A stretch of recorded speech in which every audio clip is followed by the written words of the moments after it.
Guys, HD is coming to talk all things Melbourne Cup very, very shortly. But speaking of, does the trainer of Red Cadeau love doing interviews with the media? Well, let's find out. Well, mate, it's different to training a sprinter.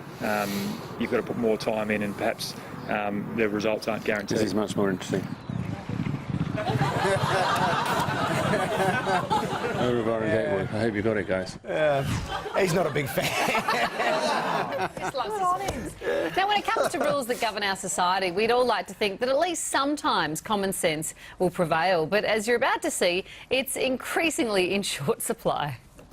Exhibit A. The outgoing boss of a famous brewery organises to have some farewell drinks, only to discover he couldn't because of a bizarre law that states anyone drinking outside must be sitting down. And we wanted to have a party, and which we did, but we had to go through hoops, jump through hoops with licensing. I've never had as much problem to organise a piss-up in a brewery. Exhibit B.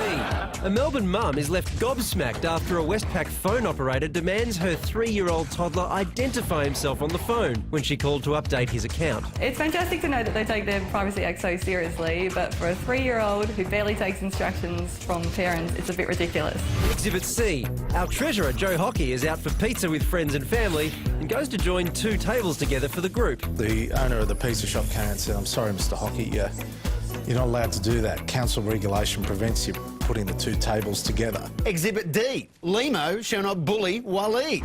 Actually, that one I agree with. Quiet, Silver! Away!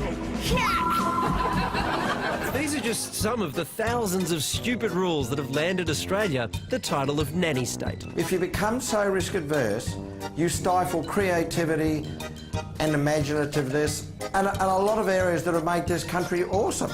Between 2007 and 2013, under Labor, it's reported there were 21,000 new rules and regulations introduced in Australia. In 2014, the Abbott government has declared war on pointless regulations with its twice-annual red tape repeal days. There is no amount of effort that can be spared in making sure we do something about this handbrake on our country. But who should decide what's a silly rule or one that's in everyone's best interests? Seriously, if you're going to be a jockey, could you at least go on a diet? You're a good ride, Waleed. I'm just... Anyway. Hey, seriously, put that on your CV. I've lost count of the number of people who've said that to me. The guy in charge of the government's war on over-regulation is MP Josh Frydenberg, and he joins us now. Josh, all right, without using the words previous government or Labor, what's the stupidest rule you've come across? Oh, well, it'd have to be the ridiculous classification system for movies. We had the movie Frozen that wanted to be imported into Australia to be shown on our screens, and if the movie came in DVD, 2D, 3D and Blu-ray, you needed 4 different classifications for the same movie. So we've streamlined that and said you just need 1 classification now. Yeah, let it go, Josh, let it go. I was thinking today, are we partly to blame? You know, people are so quick to sue these days and blame other people when things go wrong that they've got no choice. Companies and businesses have no choice but to protect themselves. Well, absolutely, and you know, it's got to the ridiculous stage where you can't get a beer in a brewery standing up, you can't have a pizza with your mates on the street.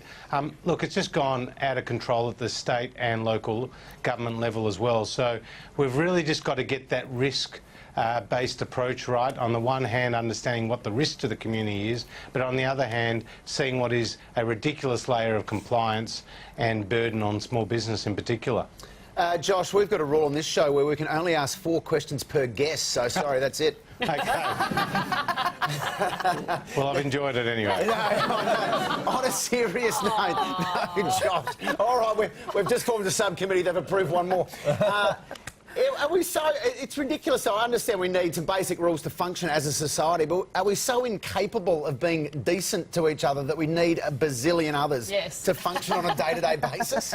Yeah, look, I just think it's got out of control because no one sort of stood back and saying, what is the impact of all these new regulations and red tape? And once you actually get all these bizarre examples out there, people start to take notice, and that's what's happening now.